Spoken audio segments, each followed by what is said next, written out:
Hi, I'm Gadget, and we are here at Left Coast EV. We are south of downtown LA in sunny California. And today we're going to talk about the three basic types of conversions. I've been doing EV conversions for almost 2 decades now.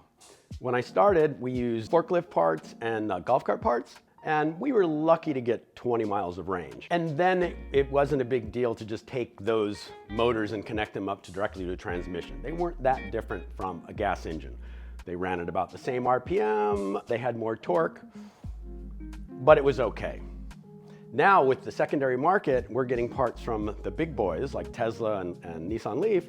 It's a whole different experience now. Now we can have the dependability, the efficiency, and range that we never had before. Let's start with the basics.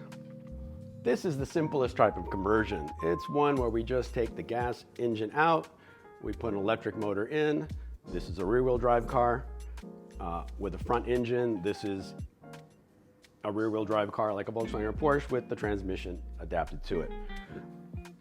The problem with these is a couple of problems. One is that these motors, the AC motors, run at a much higher RPM than DC motors, sometimes 3 times as much, which the transmissions can't really handle. So what we end up losing is dependability. The second thing we lose is efficiency, because these 90-degree angle drives will suck up between 12 and 15% of your range. So it's not optimal. So let's go on to option 2. That's one where we remove the engine and transmission, shorten the drive shaft, and put an EV drive back here.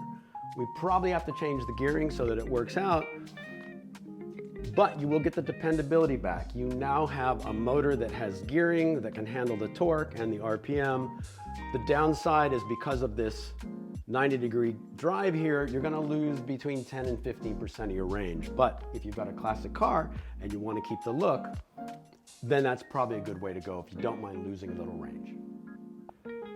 Let's move on to the third type of conversion.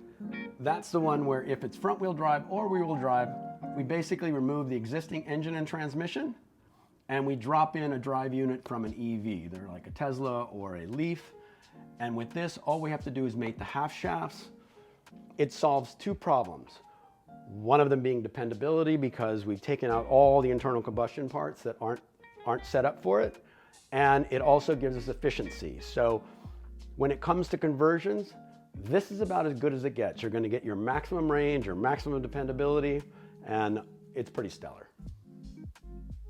So it's as simple as that. If you have any other questions, leave them in the comment section below. Don't forget to like and subscribe, and I'll see you in the next one. Ciao!